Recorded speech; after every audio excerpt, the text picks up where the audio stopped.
He'll be taking the first hour. He'll be giving an overview of the SBIR program and kind of talking a little bit, well, he'll be giving an overview of it, but he's also going to talk about what he'll spend some time talking about what a successful SBIR proposal looks like compared to what a not successful program looks like as well. And then he'll spend some time doing question and answer. So make sure you think of good questions to ask him. It's an excellent opportunity to have him here. He's one of the top program directors of the SBIR program, one of my favorite ones to work with. And then after that, Jesus will drop off, and then I'll spend some time talking about what a review panel looks like, and then spend some time talking about the commercialization plan and commercial opportunity of an SBIR proposal. If you remember, hopefully some of you were able to come, I know some familiar faces here, to the SBIR workshop we did a couple of weeks ago that kind of laid out the roadmap. And if you didn't, if you'll email me, I'll send you the slide deck. And then in a few weeks, we'll do the third workshop in our SBIR roadmap, or SBIR workshop series we're doing for the AWARE program. And that'll be covering the technical aspects of an SBIR proposal. We'll do that in a couple of weeks as we get closer to the SBIR deadline. And so one more thing before we get started. Ashley Hipsher here is going to say a few things about what we need to get done for our I-4 responsibilities. Okay, so just based on things that the NSF needs from us for the grant. So at the end of this, I'm going to send you Jed's slides, I'm going to send you Jesus' slides, and there's also going to be a link at in the email. You need to make sure you fill out this link. It's just a short survey. I think asking your name, what you liked and what you didn't like about today's program. So I'm going to pass these around. I know you guys already signed in, but just so that I can have them in my possession super fast. And have you just put your name and your email on here, print it so that I can read it. And then I will send you an email. You should have it in your inbox within an hour so that when Jed wraps up, it's going to give you like 5 minutes at the end of the program to fill out the survey and send it back to me. So we need to make sure we get those filled out, otherwise I'm going to get in trouble. So I don't want to get in trouble. So please fill them out. I'm just going to send a couple of these around and I'll wait till you guys are done and then I'll send you an email. Okay. So yeah, so once you fill out that survey, I'll send you a copy of the slide deck.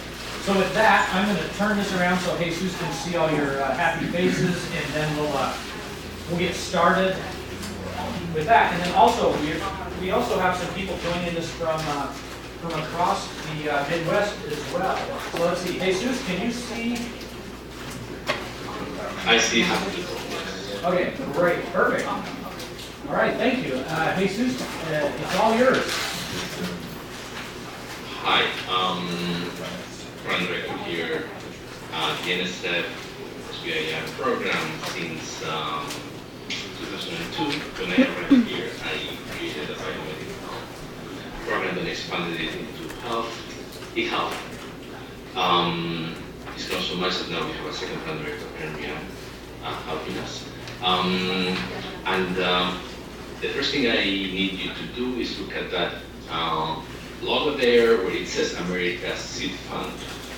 And that's an effort of rebranding that finally the SBA, Small Business Administration, that managed from policy perspective the SBIR program, has agreed with us and other agencies to make. So America's Seed Fund means that we have a big focus, especially here at NSF, funding early stage startup companies, normally seed or pre-seed, and we are not here to support SBIR meals or lifestyle companies or folks who don't know what to do with their lives and they think that SBIR will be a good funding opportunity while they decide what to do with their career. So I just want to set the stage clear from the beginning. I'm not here to discourage you, but because the SBIR program, especially if you've done ICOR or the AWARE program, you're all full of hormones and very happy about your future success. It's important that you come back to reality and that you know that for sure here at the NSF, the SBIR program is all about execution. It's about the early stages of creating a company and bringing a technology towards the market. And you must ask yourself, are you ready for this or not? Okay, very good. So with that, let me tell you a couple of things. I plan not to speak more than 30 minutes, so we have time for questions and answers. And I don't know how to move this. Interesting. Okay, so you are familiar, I guess, with the NSF. At least until today, we are $7.5 billion independent agency. We are a foundation, but we are also a government agency. I say until today because I don't know what will be in the future, but I think we should not be worrying too much. What we do with those $7.5 billion is that under the SBIR Act, and there's something called the SBIR Policy Directive. I'm dropping all those names because those are things that you should look into already. The SBIR Policy Directive is a document that you can find on Google, and it speaks a lot about eligibility and what it takes to run this program. And it doesn't hurt you to understand the policy framework in which we function. Okay, so you're just not asking for a grant. But roughly 3.6% of those 7.5 billion and some change comes to us for distribution on a very competitive program to startups. We are approaching $200 million, and that is really cool because every year we fund more than 400 companies, and that is amazing. Many of those companies have started by colleagues from Illinois and Michigan and other places in the Midwest, and some from colleagues or by colleagues that you know. And I tell you, this works. It's a system that works. I have in my area, biomedical and health companies that after 3-4 years have already FDA approval, may have been acquired, have raised, I don't know, and I have seen from $100,000 to $16 million. And companies acquired by Apple, companies acquired by anybody, or just companies selling products. So this is a catalytic program that will allow you to really, if you're serious about it, to make a difference in your lives and in the lives of others. So we are within a division of NSF called Industrial Innovation Partnerships, and the reason I'm showing this is because those of you who are not familiar with what we do, I want you to just remark, I'm not going to go into detail, but there's a bunch of programs out there, GOLI, PFI, IUCRCs. These are different flavors through which we foster the commercialization of technology and also collaborations between industry and academia. So look for those programs. Some of them are actually all of those go only to academic institutions, except ICOR that goes to both companies and academic institutions, and then STTR and SBIR goes only to companies, okay? But become familiar with those programs because it may apply to many of you.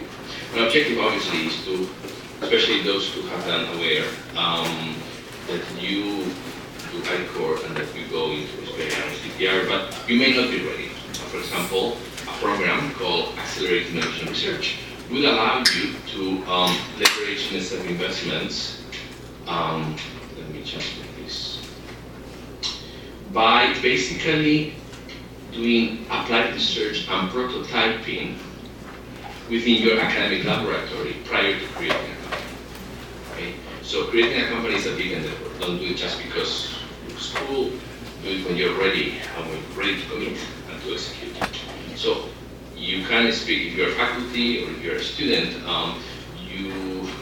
either your student or your supervisor or advisor, you should think whether prior to going to SBIR, you should look into staying within your academic lab doing this AIR program called Accelerated Innovation Research.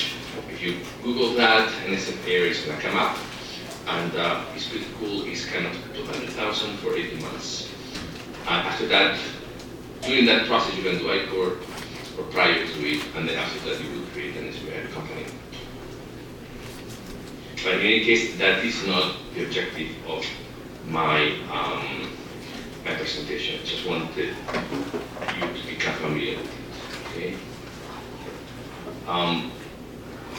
So Jed has this slide deck. He will share it with you so you can read in more detail. Excellent. Okay, so let's go into the SBIR program and what it is.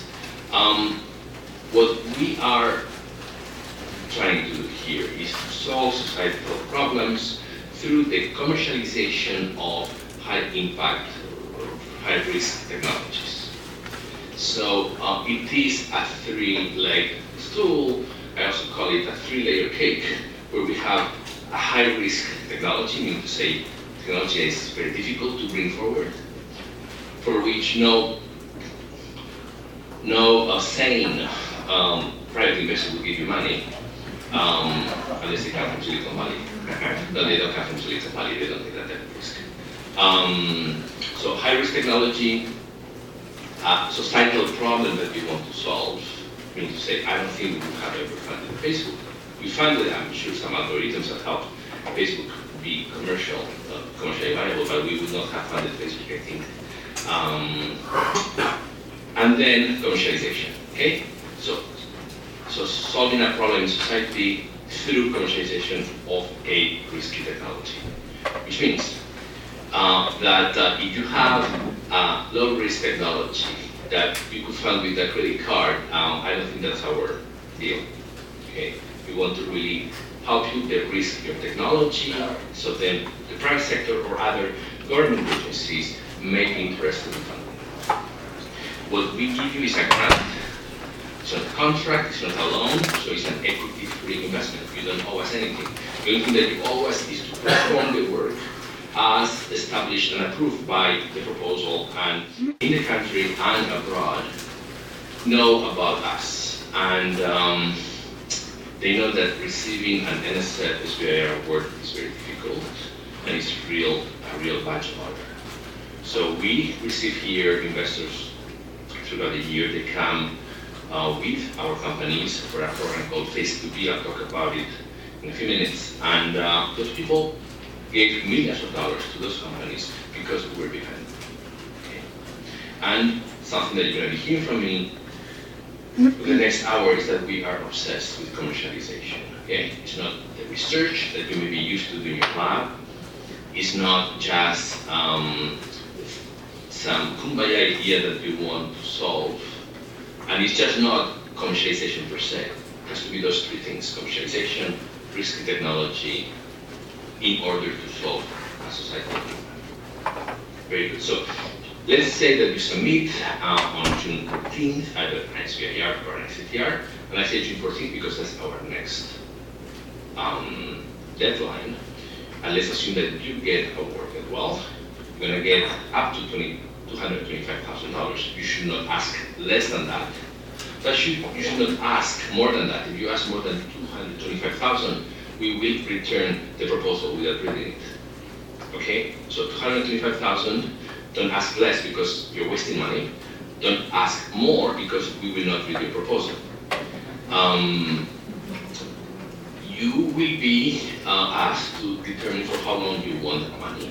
So we let you choose between 6 and 12 months. Those of you who are in the IT sector, educational technologies, you could say 6 months is okay. Those of you more in heavier engineering or other areas, I encourage you to choose between 6 and 12. For instance, the folks in my portfolio who do more biomedical technologies, I encourage them to do closer to 12 months. It's important that you plan well, because what we're going to ask in that review panel, where we have a bunch of very nerdy reviewers, both commercial and technical, we're going to ask them whether you are planning properly. There's half of the proposal is commercial, the other half is technical. And in the technical proposal, you have to tell us what you're going to do. And we'll ask our reviewers to tell us whether you are scoping that work properly. I mean to say, for that amount of money and that amount of time, are you proposing certain technical work that supports your commercial strategy? That sounds very easy, but it's not at all.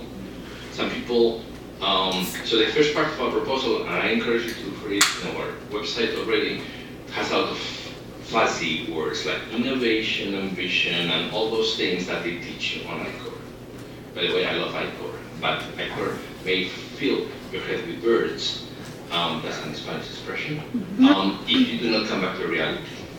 So the first part of the proposal is all about commercial, the market, the value proposition, and then the last half of the proposal is technical. Sometimes you get tired of writing that, and the technical proposal, you write just a page with bullet points. And I can tell you that that's an example of a non-successful proposal. Okay? Your technical plan and your commercialization, at this time in phase one is vision, not so much a commercialization plan, have to stick together. They have to be weaved. That is an example of a successful proposal. Okay? Let me give you an example. Let's say that you are trying to develop, you're trying to go to the moon with a bicycle. And that's extremely high risk, and you're going to change the face of the planet after you do that. Well, we're very open-minded. We'll give you a proposal. But when we look at first we look about the commercial potential of going to the moon with a bicycle. Second, we're going to look at your technical plan. And if you're actually building a submarine and not a bicycle, third, your technical plan. Believe me, you are not going to get something. Now, if you do not fully understand the commercial potential of going to the moon with a bicycle, it's okay. Because we are not a loan system or a bank, okay? First and foremost, we're the NSF, so we are still investing in really early stage proof of concept projects. During that phase one proposal, we're going to try to obtain evidence of technical feasibility and evidence of commercial feasibility. You should already have some preliminary data, because this is not fundamental research. Okay, this is applied research towards proof of concept of a product or a service. Very good. If you know that, you all are going to get a lot of money and you'll be successful, so I could shut up already. Now, let's say that you succeed in phase one, and or you so succeed, you anyway are still eligible to submit a phase two proposal. They will give you $750,000 that you should spend during 2 years. That is more prototyping iterations, where you leverage what you have learned in phase one. If, starting in phase one, you raise money from the private sector, we will match up to $1 million of that money generated thanks to the NSF award, or enabled by the NSF technology. We will leverage, as I said, up to $1 million, 50 cents on the dollar, with another $500,000. That's called phase 2B. That will extend your award for another 2 years, which means that you're already with us for 5 years. In the meantime, there are lots of supplements that we will give you if you're in phase 2 to hire students, high schoolers, undergrads, teachers, veterans, to partner with ERC, Engineering Research Centers, to partner with community colleges, HBCUs, etc., etc. So, in total, after 5 years, you can get easily $1.4 million from NSF, equity free, which is pretty cool. Okay, so not only we give you funding, we give you lots of things. We train you, we give you mentorship, the program director and consultants working for NSF. We put you in the media through our Twitter, our connections with the television, radio, print media, etc. We teach you how to speak with journalists. We connect you with investors and potential partners, etc., etc. And most importantly, you're going to be building a relationship with the program director, contrary to program directors in other agencies who, because they're very busy and do many different things, they give you the grant, they don't know who you are. Here, we function with like venture capital, although obviously it's a granting mechanism, which when I fund companies, well, I know the companies and the projects and who is in the team. I know their names and the names of their pets and in-laws, because I manage these projects very carefully. Okay, this is an investment that we're doing with taxpayer dollars. Our objective is to fund the best teams and technologies, those with the most potential, and help you succeed. So we are not going to give you the money and disappear. Okay, we will not do that. I need it like now on a spreadsheet, so I'm gonna go like that. So let's talk a little bit about what we fund and who we fund. So as I said already, high technically risky innovations with potential for commercial and societal impact, both things together, okay? Commercial and societal impact. During the phase one, we are only to fund, well, phase one and phase two actually, we will fund only the research and development. As you progress through the phase one and then through the phase two, the research becomes smaller, the D of development becomes more and more prominent. But you need to raise money for other things. This is not a subsidy. This is an incentive that helps you, stay alive and focus on this instead of doing other things like working at Walmart or other supermarkets. So you focus on bringing the technology along this commercialization, I would say, continuum, and raise money at the same time. You must raise money. I cannot repeat it again. It's difficult. It's not impossible. Our companies in phase two raised more than $90 million a year just for the purpose of phase 2B launching. So if they can do it, you can do it. Okay, I've been here since 2012, and I've seen my companies just in my own portfolio have raised close to $250 million during phase 1 and phase 2. But you need to raise money because you have to hire people. You're going to have to develop manufacturing processes. You're going to have at one moment to increase capacity, and we will not help you with that. We can't. Okay. So if your strategy is after this one you're going to get another grant, I can tell you that you have limited future. I always encourage you to apply for more than one grant so that they are not overlapping, similar or equivalent. That's another example of a non-successful proposal when you pay for a bunch of agencies with the same proposal. Don't do that. Be strategic. You should ask me about that when I finish talking. Okay, so we get you started. We are a catalyzer, but you don't need to run here. And there I have some old statistics, but those numbers are just becoming higher and higher. The majority of our companies are less than 5 years old, have less than 10 employees, and have never received any money from any SBIR program. So in reality, when you get the money from us, oftentimes it's when you get starting, and that is you get started working on your company and your technology. And that demonstrates the level of risk that we're willing to take. We give you almost $250,000, not because you're good looking, but because you have made a good pitch to us. I'm looking at the screen to see if anybody's sleeping. Nobody's sleeping. Good. Jen is keeping a tab on me, okay? So he will give me the names of those who fell asleep. Watch out. Very good. We do not fund basic research. So that's an example of a non-successful proposal. When you are so into your academic research in the lab that when you plan, and also because you are writing the proposal at the last minute, without thinking and without talking to your partners and without, just on your own, you plan a technical activity and you do not think it through in terms of, gee, if I obtain this data, does it bring me closer to the product or service that I'm trying to develop or not? That is very easy to say, it's not so difficult, so easy to implement.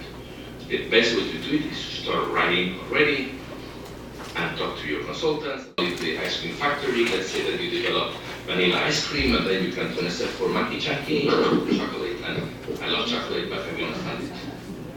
Okay? Unless that monkey chunky is extremely high risk, high impact. So even there, we're going to be open-minded, we will not be dogmatic. That's an example, for instance, when you integrate technologies, existing technologies, to develop something new. Many technologies, let me give you an example, in my area, environmental engineering, may incorporate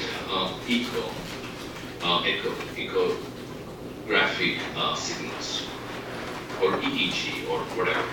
And or certain chemistries, or certain, I don't want to give many examples. Let's say that you are integrating certain technologies to create a product or service. Your litmus test would be 1 + 1 = 5. It should not be 1 + 1 = 2. Okay? That's the only case where I see that combining existing technologies could be funded or supported by us. We want to see potential for commercial success. It doesn't mean that you know and we know that you're going to succeed. It's just that even by common sense, we see the potential of your technology and say, gee, if this succeeds technically, it may lead to a marketable product or service. Okay, so think in those terms as well. And that potential, because we're always looking for potential more than action. When I say action, I mean, I'm talking about philosophically. We are not, we want to transform what you're trying to do into something that can be sold and make people's lives better. So that potential applies to your technology and may apply to you as a person. Oftentimes, and actually increasing frequency, our PIs are very young folks. Just finished a postdoc, their master's or PhD. And I know that you are green behind your ears and that you just finished school. And you may not have even professional experience. But it's okay. We're gonna make your life impossible. If you come to my program, I'll give you a colonoscopy. Such my due diligence is painful, but I can tell you that you will succeed. Either you succeed or you disappear. So we are investing in you as a person because we want you to do great things. And I'm not joking. I see many of our folks who come and then after 5 years, God, they appear on TEDx and on TV and blah, blah, blah. And it's really good. There's a company called C Insights. They're now very famous. They appear on all the business journals. And these folks just came with an algorithm. And now they are, one day they will be purchased by Reuters or Thomson or one of these. And you see them evolve just as entrepreneurs, but also as human beings. And that's a great story. I'm not endorsing the owners of C Insight. I'm just giving them an example. Okay. So if you don't make a big difference, like what we call moving the needle, we may not be interested. Okay, we want to make a big impact in society. Okay, if you're not going to make a big impact, like really going for a difficult thing, I think you should go ask your grandma for money. Let me give you an example. Yesterday, around this time, I was talking with one of my entrepreneurs in California. He's developing an implantable sensor to solve a very big problem in society for which nobody wants to invest, or in which nobody wants to invest. And this guy was almost about to cry. And he said, should I continue, should I not continue? And I told him, if what you were planning to do was easy, I would not have given you the money. So you're gonna pull yourself up, and I'm gonna try to help you as much as I can. I'll give you as much advice as I can, until you submit your phase 2, and then obviously I have to evaluate the phase 2, so I cannot help you write that phase 2. But I sat for an hour, and we kind of brainstormed on a way to move forward. And hopefully he's going to come back and he will be successful. If you are trying to do easy things, we may not be interested in you, okay? And obviously we do not fund sales, marketing, business development, an administrative assistant, blah, blah, blah. Those things have to be paid with private money. Now, there's a 7% of the budget that actually can be used for that, so it's okay. You should not panic. What makes us different from other agencies or programs? That first, we don't buy anything from you, so don't come to us saying, hey, I have this technology, do you like it? Who cares if I like it or not? The question is whether it is innovative, and whether you can make a difference in society by commercializing it. Okay? So we do not tell people what to do. What we do is to find a problem in society, we come with a technology and a way to commercialize the technology, and if we like it from a innovation perspective, okay, we fund it. And we cover many areas, basically almost every technology except military stuff. To that list, we have now added a topic called Other Topics. So just in case you think that within all those areas, there's no fit for you, check it out. The Other Topics is a way for us to attract you. Within each one of those programs that I'm showing there, there's like 10, 15 topics, subtopics, and they are written in such a way that we capture as many technologies as possible. Sometimes it's a bit confusing because they're overlapping, but it's almost by design. So what you do is when you go to our website, hold on one second, oops, I'm gonna show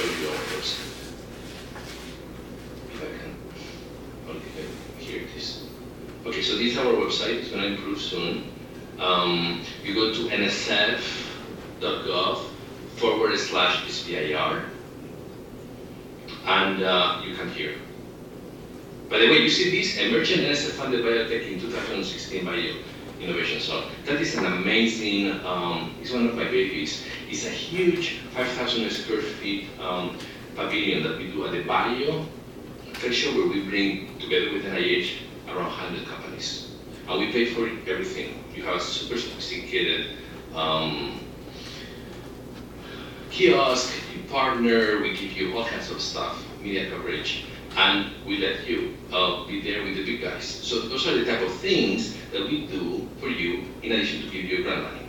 Okay, so come here to technology topic areas.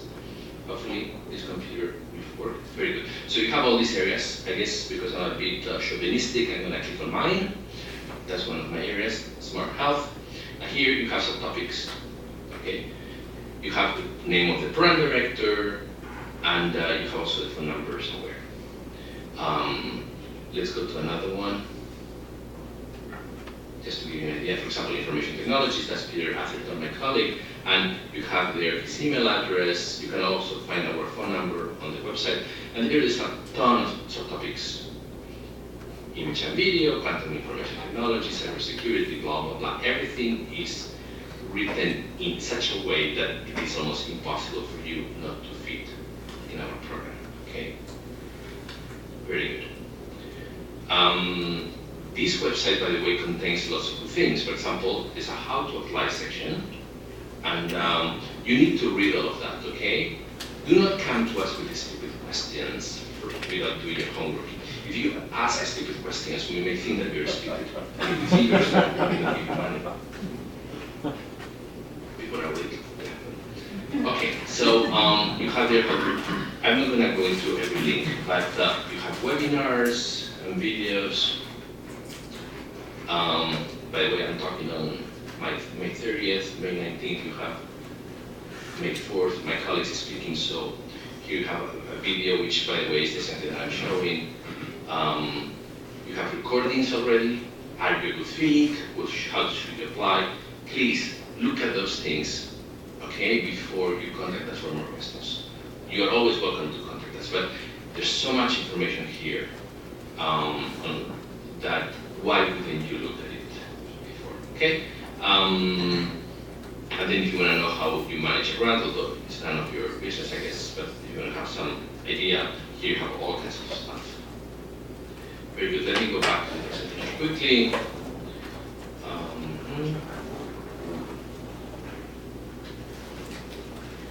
I apologize, I had to change the settings of my computer. Okay, there we go. I have 33 seconds according to my computer, to my phone. Okay, we spoke already about, let me tell you a little bit more about why we're different. We want to be responsive to market changes, that's very important.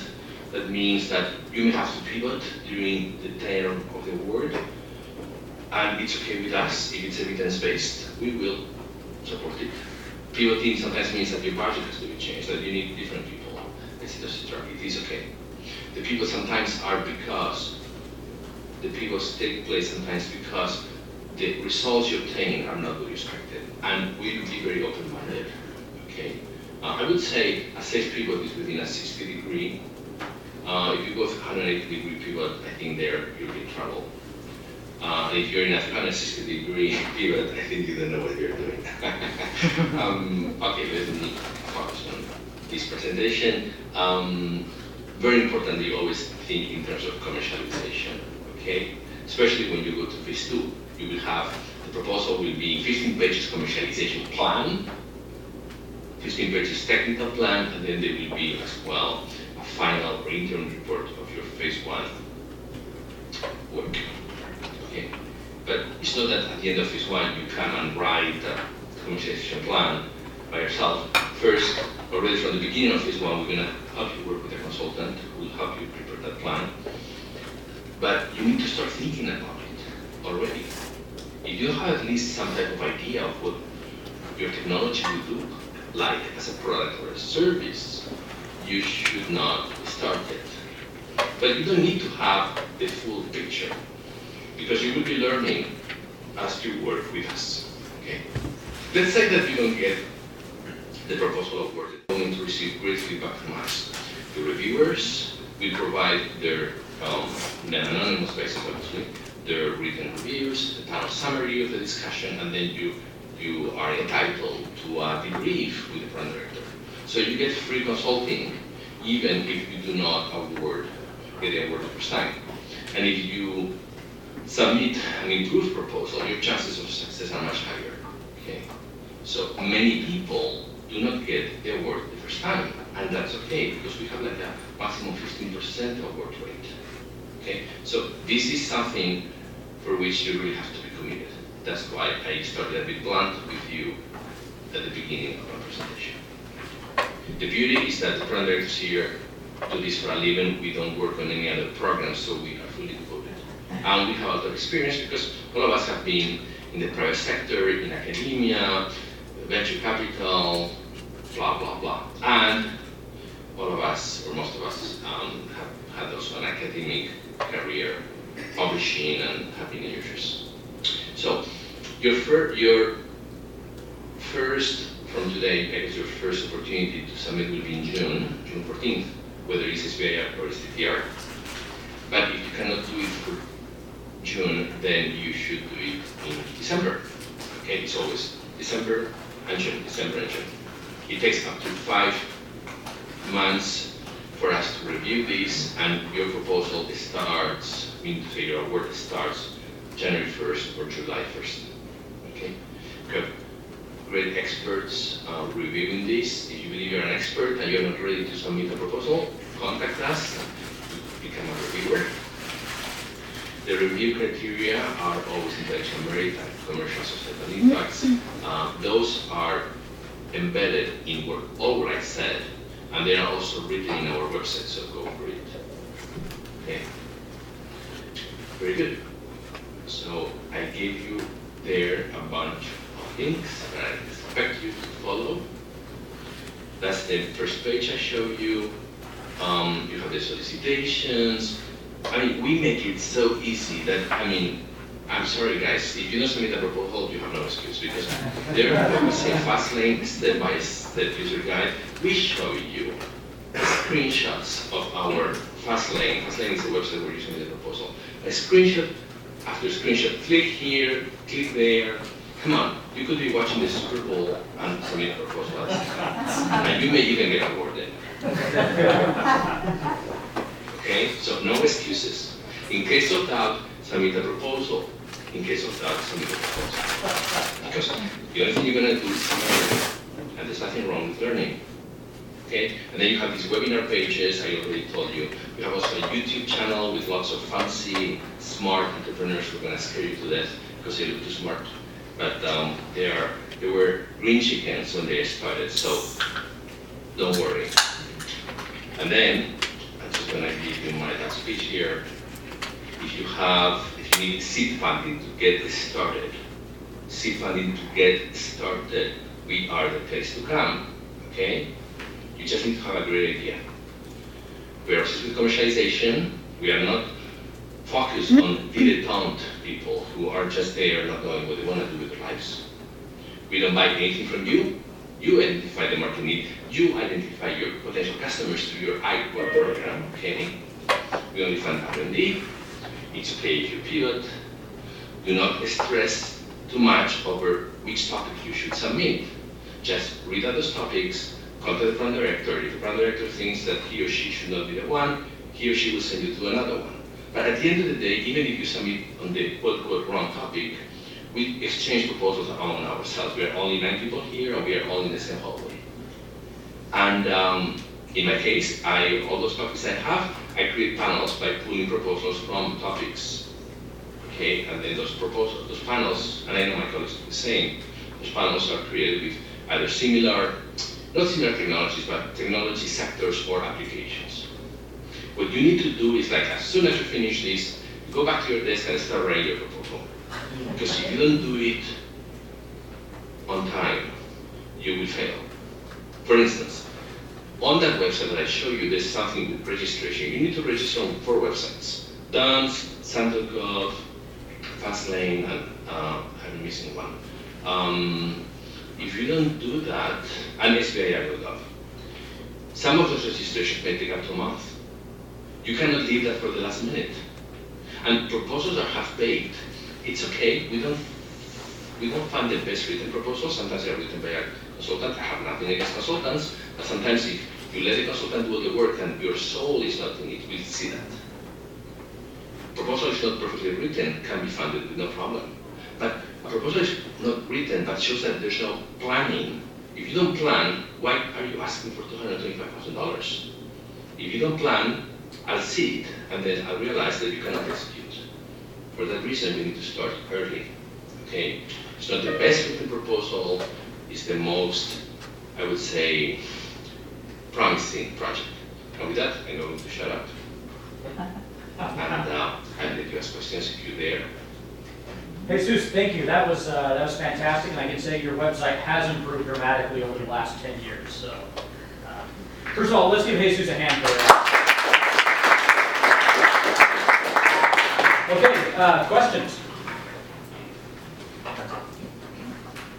All right, come on. There's got to be questions. Let me shine, please. Yeah, here we go. Yeah, I think I'm off screen, but my question is simply, so you noted, coming from the start, sales, marketing, customer discovery, those things are Don't not... speak too fast, don't speak too fast. Yes, so sales, marketing, customer discovery, you noted from the start, those things are not covered, and that makes complete sense. I thought you also said something in passing, though, that 7% of the budget kind of accounts for that. Did I mishear you, or? No, you didn't miss anything. So when you prepare a budget for NSF, specifically for the SBIR program, there's many lines. The second to last line is called K, line K. That's a business fee, 7% of the total of direct and indirect costs. So it's almost $15,000 up to of the $225,000. That's why you cannot ask for less money. Ask exactly for $225,000. With $15,000 at this stage of your life, or life of your company, you can actually accomplish a lot. You can get maybe a provisional patent started. You can, go on vacation. I say go on vacation because actually, first you shouldn't do it. You have to work very hard. But most importantly, if this mechanism of funding was a contract, that 7% would be your profit. So in a budget, we'll ask you, go ahead to the solicitation, we give instructions, you have to document and justify every dollar you're going to spend. But that 7% you don't need to justify because it is your money. So that 7% is the one you will use for consultants, or consultants that are not paid with our money, etc., etc. Yeah, very good. Thanks. Yes, Colin. I have 2 questions. Number 1, does the grant include university, facility, and You need to, I cannot hear you well, I apologize. Okay, you ask it. Ask one question, and I'll repeat it if you can't hear it. So basically, at an A4 university, whether it's included in the grant as a company or... Okay, so you're asking, is the university facilities included in the grant?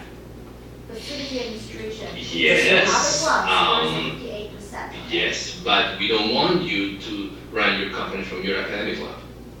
Yeah. Now, if you ask for a sub-award, part of the money, which could be up to 30% of the work in an SBIR, or up to almost 60% in an SBIR, could go to your lab, academic lab. But the company itself should be separate from your lab. Should be, I always ask, in my case, I always ask for a lease of an incubator space separate from your lab. Under the sub-award, you can go do experiments there, or your colleagues will do work there, but you have to maintain the operation separate. You need to demonstrate that you're serious about this. If you stay within your lab, and in the morning you do academic work, and in the afternoon you do company work, it's not going to work. Okay. Second question, in the earlier phase, maybe we haven't identified customers yet, no commercialization yet, it's just a research and idea. Would that be okay to get funding? Okay, so Jesus, the question is, if at this point in the stage they're just at an idea, they don't have customers yet, is that too early of a stage to apply? No, not at all. Okay. Okay, great. Question here. For PhD students, what are the differences between applying before graduation or after graduation? Well, big problem or big difference. I had once a very successful, I had actually 2 successful female entrepreneurs who did an amazing phase 1 proposal while writing their PhDs. But I've evaluated more than 1,000 startups since I arrived, and they were only 2. The problem is, it's a matter of time and focus and resources. I'm not going to tell people what to do. That's not the role of the government. But it's a matter of bandwidth. An SBIR CTR is just not about doing experiments. It's about applying the learnings that you've got through the I-Corp or AWARE program and go there, talk to customers, start fundraising, put yourself in the street, etc., etc. So if you have to write a PhD while doing that, it's not going to work. And then, if you are not in your heart convinced that you want to do company or you want to go, in the case of doing your PhD, maybe you want to go tenure track. Don't let your advisor or don't oblige your student to go that way. Get somebody who is committed to bring this to market. Okay, yeah? Okay, there you go. But I don't want to be absolute. I mean, we're open-minded, but commitment, personal commitment is very important. You will fail. What's the point of wasting taxpayer dollars? That's a good point. Good point, Jesus. Absolutely. Yusuf Lister and Ray Muro, we are currently at Illinois State University for professional and lifespan development that would be qualitatively different, both in terms of what is traditionally done in professional development, and that would also be focused on extending universities outside of their traditional role. You may be familiar with the research about the anticipated decline in formal enrollments in universities or demand for formal education. I'm not, but it's okay. It just came out. So, but there is an anticipated decline nationwide. Okay, so your question is whether this is a fit for us, right? Yes. So the answer is yes. Okay, thank you. And what you're going to do is, if there's an educational component, I mean, what you're saying there's an informal education component, your best bet will be with the educational technologies, which until June will be managed by Glenn Larson. After that he retires and will bring somebody else. But educational technologies is very, very wide. Formal and informal, from K or pre-K through graduate or post-grad. By the way, if you do medical education, it goes to him, but then I do the panels. So absolutely yes. If there's no educational component, then you could go to Peter Atherton, that's the IT, and that's all IT except educational and medical. I do the medical. There's an educational component, strong. Yeah, so absolutely. Okay, thank you. So what you're going to do is read the solicitation, and then in the very beginning we encourage, we don't oblige you, but we encourage you to send an executive summary to the program director of record. Okay. So we'll give you some feedback. If we do not answer to you, it's not because we don't like you, it's because we're too busy or too lazy. Most likely busy than lazy. And Worked with the NSF before, I understand. you don't need a formal invitation, you go ahead and submit anyway. Okay? Okay? Thank But you. educational applications is your best bet. Okay, perfect. And now I've lost my connection. Oh, can you hear us? Oh, we can hear you. Jesus? Hello? Yeah, can you hear us? Yes. Yeah, we can hear you. Okay, Good. Cool. So for an application, if the, oh, we got the circle. Can you hear me still? Yes, go ahead. Ah, great, okay. So for an application, if the technology has many applications, potential applications, would it be better to focus on the many applications or a more developed single application? Okay, so your question is, I have a chicken, a hen, and I don't know if I'm gonna sell roasted chicken or eggs. Well, let me tell you one thing. A roasted chicken and an egg are two different products. And for that, you need to create two different types of companies. One could be a restaurant, the other is maybe a farm or a distribution system. So what you do is you focus on one. Can you hear me? Yes. There's a problem with the connection, so I don't know if you should keep on talking. No, we can, yeah, Jesus, we can hear you. Good there, good. Okay, so what I was saying is you must focus on one.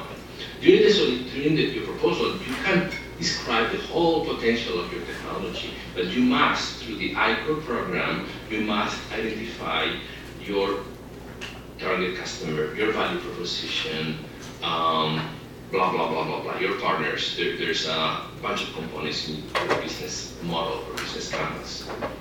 If you come with, I can do everything, the answer from us is no, you cannot do everything, you're not going to do anything.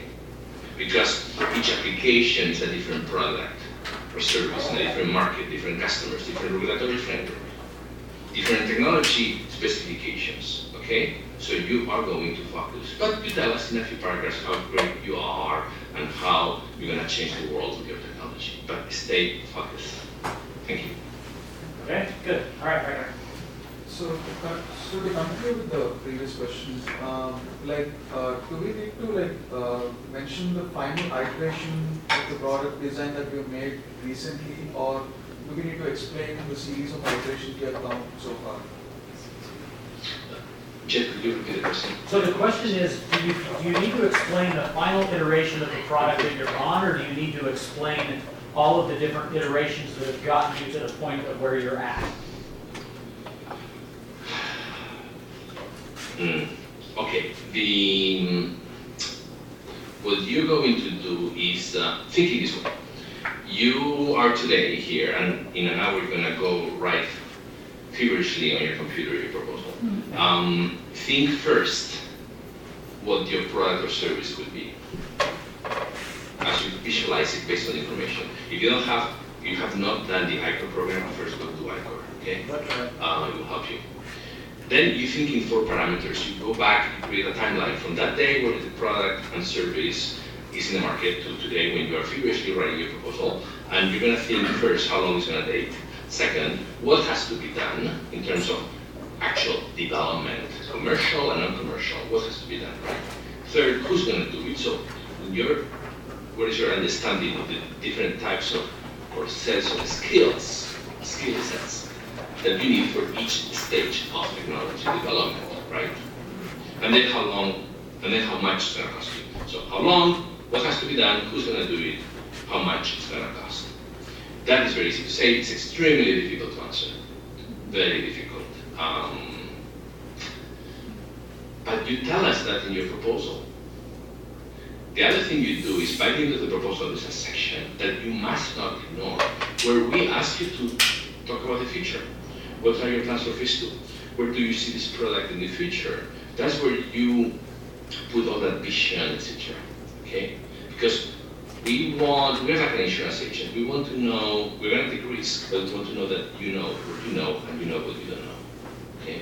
You need to tell us that you understand where you're going, even if you do not understand it perfectly. I don't know if I answered your question. Yeah.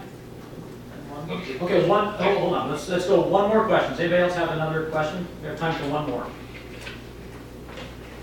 Anybody else?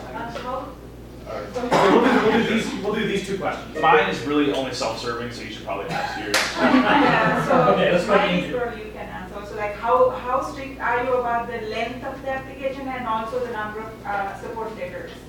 Okay, you know what? Okay. Let's Jesus, I'll address that one later. That's an easy question. Okay. Yeah, I thought. Let's go back here. Yeah, so mine has to do with more like the technological complexity of, I guess, the technology, right? So if I'm in a space of optics and we're unrolling our 15-page or half our proposal in that space, how much do you focus on showing the kind of theoretical side of like, here's the progress they made researching this in university, and how much of it do we want to show from the commercial side of, but this is what it means to the layperson? right? So if I start talking about phase and I start talking about all these other very niche topics within optics, how am I going to know that the person reading it knows anything that I'm talking about? You know what I mean? Like, how diluted does it have to be, I guess, technically speaking? Okay, if I answer your question is slightly academic, and I'm not trying to be demeaning. Like the beginning, how much we've done in academia, how smart we are, and all of that. Just come with your hypothesis and your preliminary data, okay? That's your starting point. And then tell us where you're going. Based on the information you have, both commercial information, your ICOR exercise, and the data that you have obtained. And that's it. Okay. Okay, great. But it has to be both commercial and technical. Okay. Okay, great. We're gonna end there. So let me say, let's first of all, let's thank Jesus for that. Okay. Thank you, Jesus. We'll let you drop off, and I'll make Jesus' slides available, but you have to fill out the survey that we'll send out today, and then I'll send a copy of Jesus' slides. All right. Thank you. Thank you for your opportunity. Bye, guys. Bye. Bye. Okay, great. So we'll let Jesus drop off there, and then is what we will do is you're free to leave if you'd like, but it's what we always do on this workshop is I will now take it the rest of the time. I'll probably go till about 1:45. And like I said, you're free to leave or you can stick around, but I will take some time now and I will go over and talk about what the behind the scenes, what it looks like on a review panel, okay? I review for the NSF for the last, I don't know, 5 years or so. I do probably about 3 panels a year and review as a commercial reviewer. So I will talk through and cover what a review panel looks like, how they review them, and what's important, and then I'll spend some time talking about commercial reviews. And you know, the question you just answered is a great one. I'll talk about that. I'll talk about market size and answer any questions you have there. And then that'll set us up for the next, the third and final workshop in our SBIR workshop series that is about technical reviews or technical aspects of the commercialization or of the SBIR proposal. Laura, have we set the time for that for the third one yet? We have not. We will. We will. And we have all of your email addresses, so we will let you know. Yeah, and it will probably be in about 3 or 4 weeks, because then that leaves you about a month to put it together before the deadline. Okay. So with that, let me twist this back around and ask: are there any specific questions that you'd like me to address as I'm getting my slides ready? Yes, no? You know, what works and what doesn't work when you're reviewing the proposal. It's the obvious question, but I mean, it's you know, what kind of things get you to tune out after the first.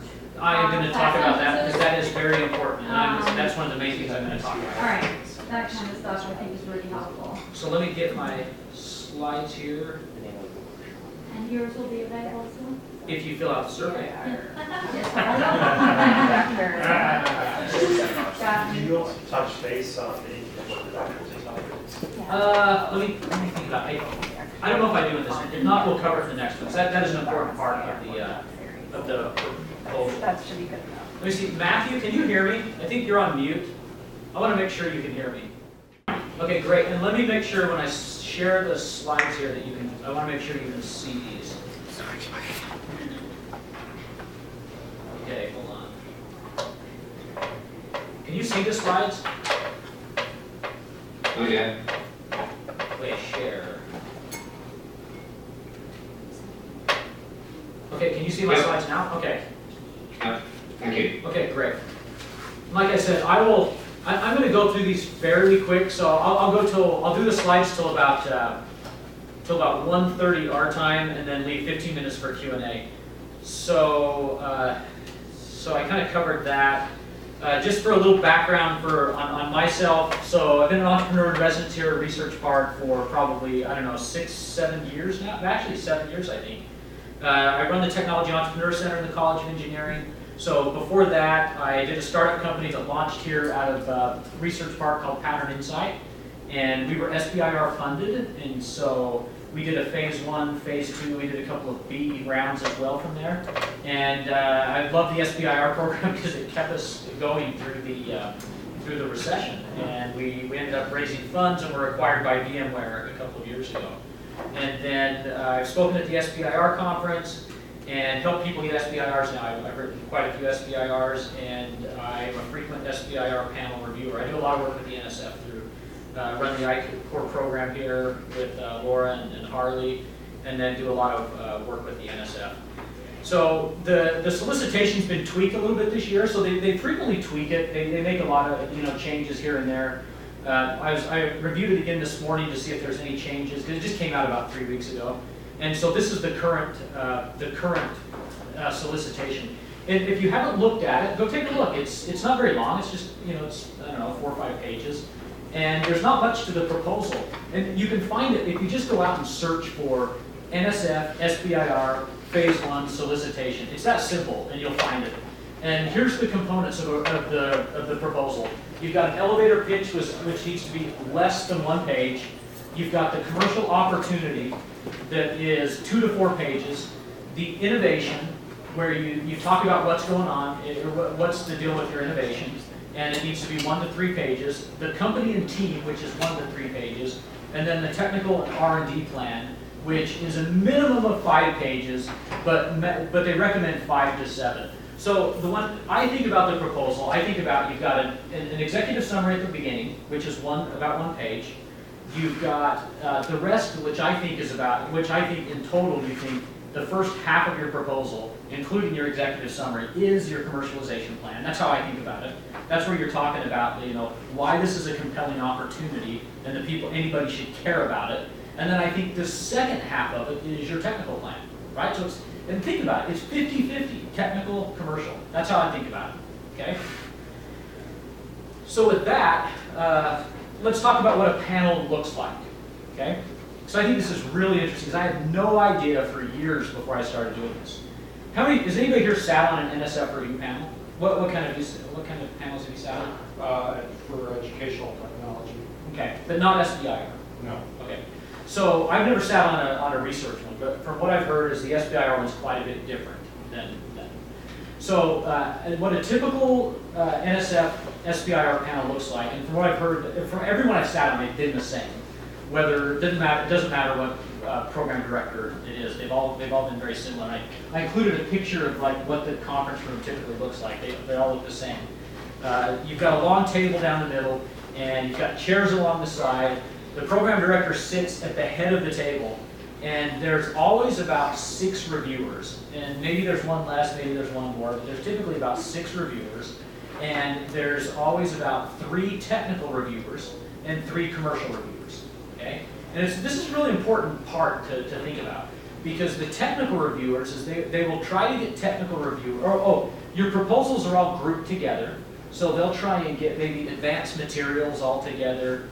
And even within advanced materials, they'll try to have similar proposals. If you're doing IT, they'll try and get similar IT ones or IoT ones together. And they'll try to have 3 technical reviewers that are very similar, that have backgrounds that fit with those proposals. And then on the commercial side, you can be technically agnostic. It doesn't matter what background you have, but they will have people like me. Okay? So someone that has a technical background, but can do, not necessarily technical in the field you're in, but can evaluate the commercial side of it, okay? So that's a very important thing. So going back to the question that the gentleman had back here, I think it's a very important thing to think about when you're writing your proposal. You need to make sure that when you write your proposal, that a technical person that's not in your space can read your proposal and understand what you're doing. Okay? Because if you write a very technical proposal, but somebody reads it, and you write like an academic would write a proposal, and the reviewers can't understand it, you're putting yourself at a big disadvantage. Okay? So is what'll happen, and then here's a couple of other things to think about. The overall process is in a phase 1, which I've kind of tailored my remarks towards a phase 1. Is a typical phase 1 panel will have 10 to 12 proposals in it. Okay? And they'll send these out to them, and when your proposals are all assembled together, each proposal is about 50 to 60 pages, okay? When you have your 15-page proposal, your CVs, your letters of support, your data management plan, your facilities management plan, all those together, you're looking at about 50 or 60 pages, okay? And the reviewer has about 10 of those to review, okay? And in reality, the reviewer is probably going to download those the week before, okay? And he's going to, so he or she has about, several hundred pages of proposals to read the week before the panel, okay? So think about all this. So when you're writing your proposal, you want to make sure you write a compelling proposal for the person to read, okay? And that's good, because if you've written a lot of academic proposals, how do they usually read? They're usually pretty boring unless that's your area and you're really fascinated by really technical, boring proposals. Okay? And so I always think like, that first page of your proposal is an executive summary. You want to make that a compelling thing to read so your reviewer that's reviewing it is like, reads it and goes, oh, I get what they're doing and I want to read the rest of this. Okay? Now, I don't want to make it sound like reviewers don't put a lot of effort into it, because I found that they generally do, and they put a lot of effort into it. But at the same time, you want to make it compelling and easy for them to understand what you're doing and want to read the rest of it. Okay? Now, for those that are familiar with NSF, NSF has 3 buckets when they're doing their proposals. They have a fund if possible, and a do not fund bucket. Okay? I always think about it like this. You've got red light, yellow light, green light. When you're doing your proposals, you just want to end up in the fund bucket. You don't want to end up in the do not fund.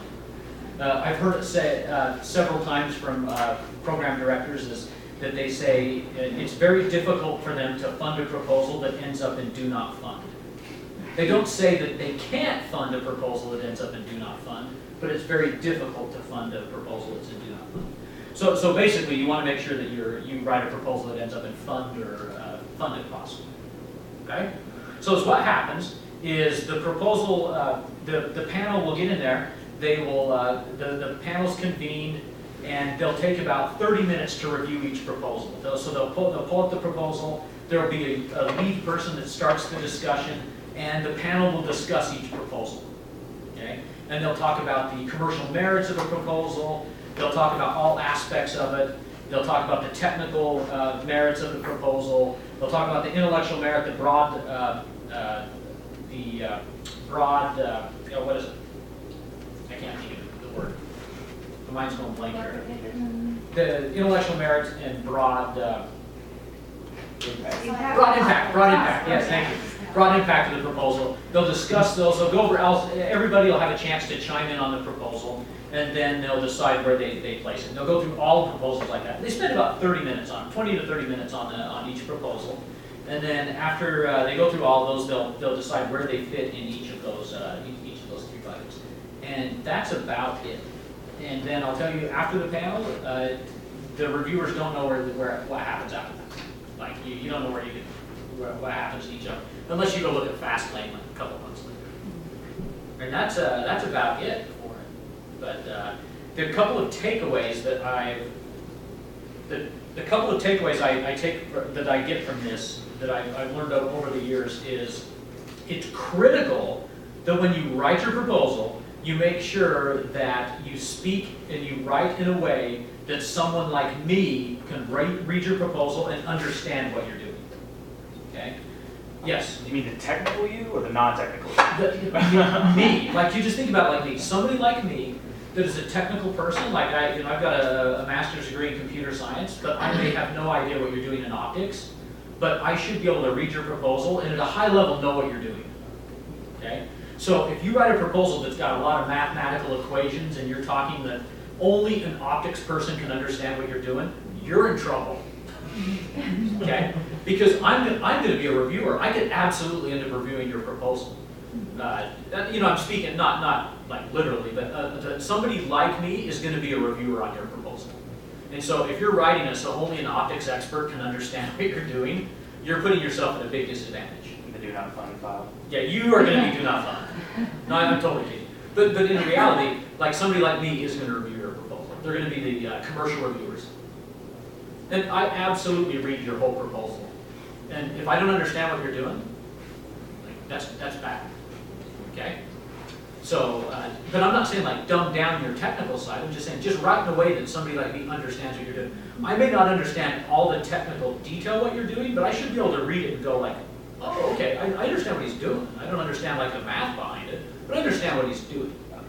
And Okay? as part of that includes just kind of really explicating from within that market area that you're working in, the value added, what makes it different from what exists, So- and how it's moving things forward. So let me see if I can answer your question this way. So as what I was saying is that the fair like this. So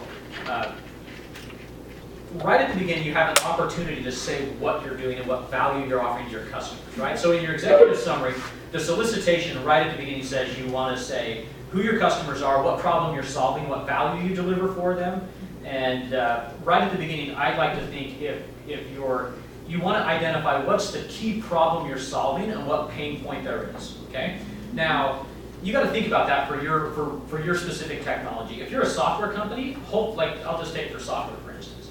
Hopefully there's like a big, if you can identify something like maybe, so the company I did was detecting certain type of bugs, okay? Right at the specific time that we did it, or there was a big bug that had cost billions of dollars of damage, right? So that was very easy to do. So you could identify in that specific instance, we were able to say, you know, there's a very specific type of bug, and everybody knew about it at the time. You could say like that specific type of bug just happened, it caused billions of dollars of damage. That was a very easy one. But if you can identify a very specific type of painful problem everybody knows about, that's a great place to mention, okay? But is what I try to do is identify a specific type of problem that you can solve right at the very beginning and call that out, right? So people understand what it is. But let me take a step back and frame it a different way. At the very beginning, I like to identify the problem that you're solving, make sure it's very clear and articulate to people, and then if you can get down there and identify who your customers are, and have your customers, like an independent third party, identify, you know, 3 key pain points that they have, and make sure that you've got quotes in there from them, and have that right at the very beginning. Okay, so you can say, look, here's the problem we solve. It's a painful problem. Here's the 3 pain points that aren't being addressed by industry. Here's quotes from people that are backing you up. And then you come in and say, here's how we address that problem. Think how compelling that is. Okay? Other than in the past where you know, you may have written a research proposal, and your research proposal just starts off with, here's our technology, here's how we're doing it, here's our research, and you know, think about that, because NSF's looking to fund people that are going to bring their technology to market and have a customer when they're done with it. So let me go on for another. Make sure I hit a couple of other points here that I want to make sure that you go away with. A couple of other goals that I want to make sure I hit when I'm putting together a phase 1 is keep in mind that phase 1 is a feasibility study. So when you're done with your phase 1, you want to make sure that you've shown that you've de-risked your technology. Okay, that's the goal of a phase 1. You want to show that when you achieve your milestones, you've accomplished de-risking it and you're ready for a phase 2. Okay? Another thing that's always in the back of my mind when I'm putting together a phase 1, you want to give the appearance, when I'm writing a phase 1, I want to show them that if I'm successful, I'm going to be a phase 2B company. How many people here know what a phase 2B company ultimately is? Does anybody know what phase 2B is? Okay, so phase 1, Jesus talked about this a little bit. In a phase 1 you get $250,000 or $225,000, right? If you're successful with that, you'll go to a phase 2. A phase 2 is $750,000. Okay? Now, each phase 1 and phase 2 each have a B component. Did Jesus mention that, right? Briefly? Okay. That's a matching component where they will match a little bit of money. So phase 1 they'll match $60,000. They'll match 50% of $60,000. So they'll only give you $30,000 for phase 1B. But in phase 2 they will give you an additional $500,000. Okay. Which means if you can get $1 million of external funding, which means either venture capital or a sale, any external funds, as long as it's not from like your mom, they will give you extra $500,000. And that's a phase 2B company. Now for them, that's like the end. That's like you went through all of their programs and you achieved like their highest success. And that's a phase 2B company. And so in my mind, when I'm putting these together, it's you want to give the appearance that you will be a successful phase 2B company eventually, which means you have external validation. Okay?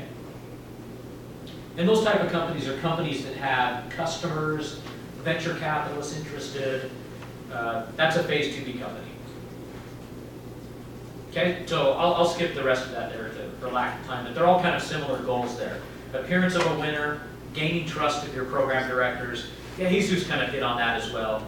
You know, just think about what does a company look like that doesn't gain their trust?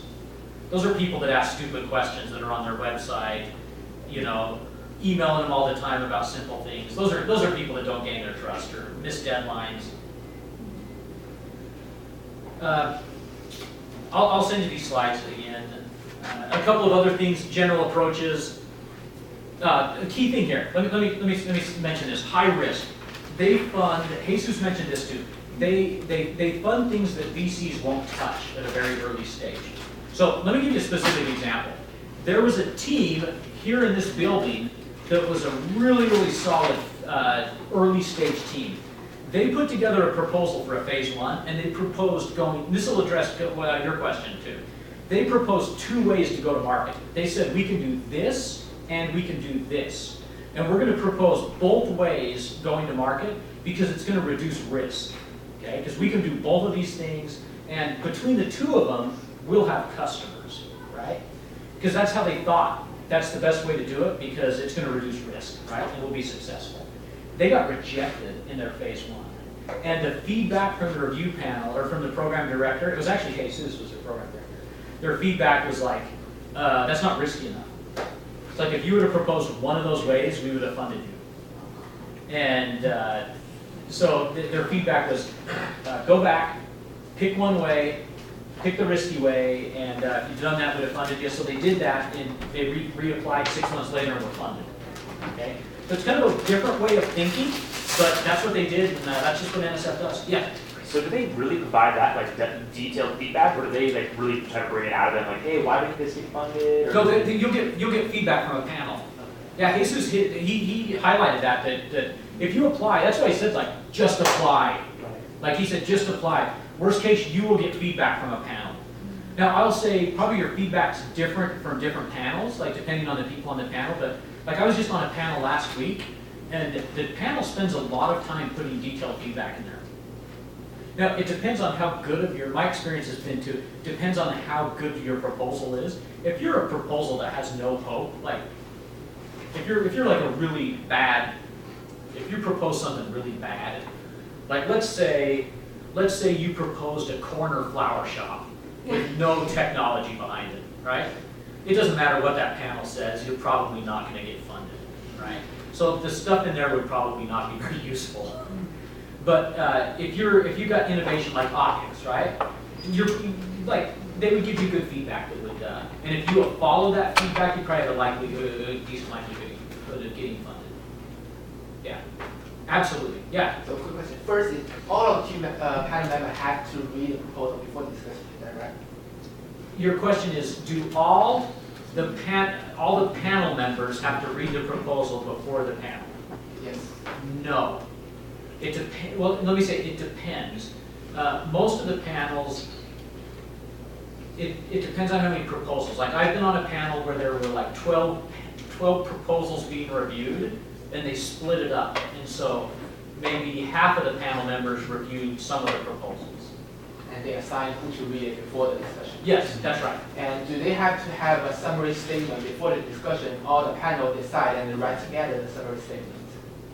So you're asking, let me repeat the question. So you're asking, before the panel begins, do the reviewers write the summary statements? It's kind of like a comment on Let me tell you what happens. So before the panel starts, all the reviewers have to write their statements, their individual statements about their individual reviews. they submit them to the system that they use to review. No other reviewer can see anybody else's reviews until they submit their own. So if you're asking, can they be influenced by anybody else's reviews? Is that what you're asking? You can. Can I clarify? I think I see what he's asking. Okay. So it's more like he's trying to figure out what kind of messages you want to get to the one person who's going to read the whole thing and make it easy for them to distill the essence of their proposal and disseminate it to the rest of the group and not misrepresent it. So you're talking about like the operations of how does the one person who reads it share it with everyone else? Right? Is that what you're asking? No, multiple people review the proposals. It's not one person. Like probably 6 or 7 people. Usually in the smaller panels, like where there's 4 or 5 panels or 4 or 5 proposals, everybody reviews the proposal. Everybody reviews it. There's a lead, right? Yeah, there's a lead, but you don't know who the lead is. Everybody reviews it, and then they have the discussion, and then after that, they write the summary. Yeah, good question. Okay, a couple of other things to think about. This is another key one that I would keep in mind. Think about the I-Core program, okay? Think about I-Core. This is what I always keep in mind. The NSF has pumped hundreds of millions of dollars into I-Core. Okay? Hundreds of millions of dollars into I-Core. I would think about that in terms of, they must think the concepts taught in I-Core are important, right? They must think that's important. So I would be making sure that you take the concepts of I-Core and work them into your proposal. Because they must think it's important. Because the concepts of I-Core are being integrated throughout the entire NSF. Now, that being said, taking the magic word I-Core and sprinkling it into your proposal is not a winning idea. I was just having that conversation with Jesus last week. And he was asking me about that because there are some proposals that go through I-Core that are awful proposals. And let me tell you what an awful I-Core proposal looks like. It'll usually be, we went through I-Core and we interviewed 150 people, and here's what they said. And then you're like reading it and you're going like, did you grasp anything you learned? Because it's like, I'm reading what you said and what you're proposing is like different. It's like, I'm not grasping. It's like you learned, like you heard something, but you didn't learn anything. And I will tell you, the guys, and it was not I-Core. And I'll tell you, Jesus could care less if you went through I-Core. He cares that you learn the lessons from I-Core. You just learn the customer discovery exercise, like the customer discovery lessons. That's what they're interested in. Because I will tell you, there is a firewall between I-Core and SBIR. There's a firewall. They do not share stories. But think about the concepts learned in I-Core. Because it's like I'm talking about the wording. I mean, you can tell, when you read a proposal, you can tell when somebody learned what they were supposed to through I-Core. It's obvious. Just make sure if you go, one, I'd make sure you go through I-Core, and 2, make sure you learn the lessons. Don't make it I went through I-Core, now give me my money. It's obvious. Okay, I talked about this, your elevator pitch. Make sure you get your elevator pitch right. On the last slide, there was the team.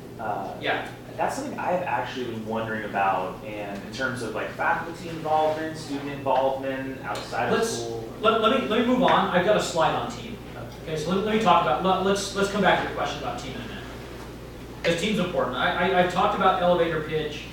Just make sure it's compelling, right? Compelling. Commercial opportunity. Let me just hit a couple of points on here. Make sure it's compelling market opportunity. Clearly define the problem. Use data. Use real world examples. The key thing here, I think the most important thing about it, and it's a concept from I-Core, customer voice. As you're going out and talking to people, make sure you're validating stuff with third party.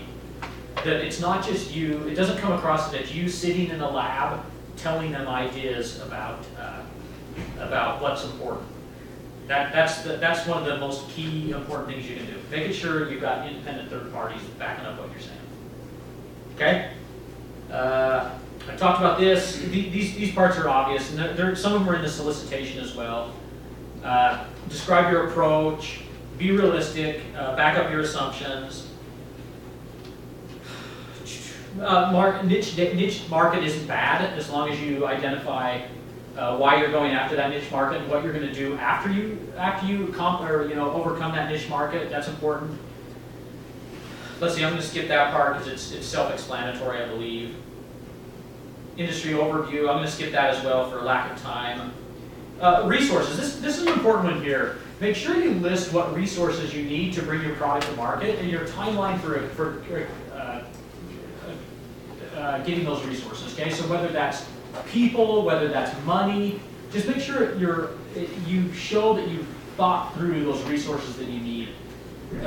For instance, if you're bringing, let's say you're the optics person and you're bringing a new optical microscope to market, if you don't make it clear that you realize you're going to need a lot more capital than you have now, and you just gloss over that, you look pretty naive, right? But if you're clear that you say, like, look, we know that it's going to take $2.5 million to get our prototype, and we've started discussions with some venture capital firms, that usually satisfies the reviewers. But if you just don't even talk about that, and you just say, look, with our $225,000, we're going to bring this product to market, you just show like, ooh, like this is not going to be money well spent by the NSF. Yeah? How long do companies typically spend in phase one, so like before you would go to phase two?